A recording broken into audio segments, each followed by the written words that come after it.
అసూయపడే వారితో మన అభివృద్ధి గురించి, ఆవేశపడే వారితో మన ఆలోచనలు చెప్పుకోవడం మన మూర్ఖత్వం.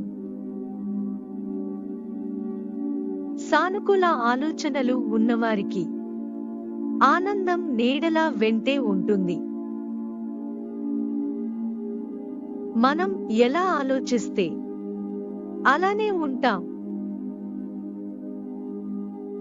యుద్ధంలో 1000 మంది వీరులను సంహరించేవాడికన్నా తన మనసును తాను జయించిన వాడే నిజమైన వీరుడు.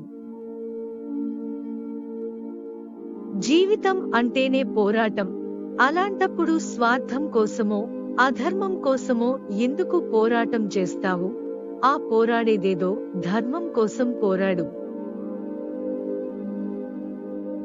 మనస్సు ఆనందంగా ఉంటే తనువు ఆరోగ్యంగా ఉంటుంది.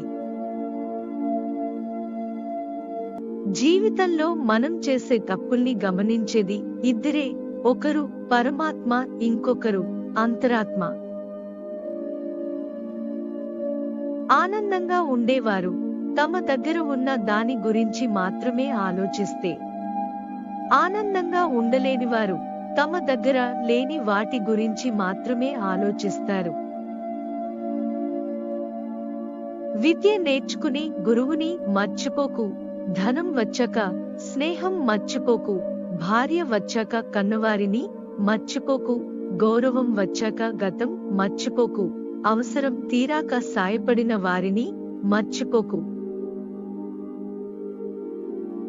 Thanks for watching. Please do subscribe for more videos. Don't forget to like, comment and share the video.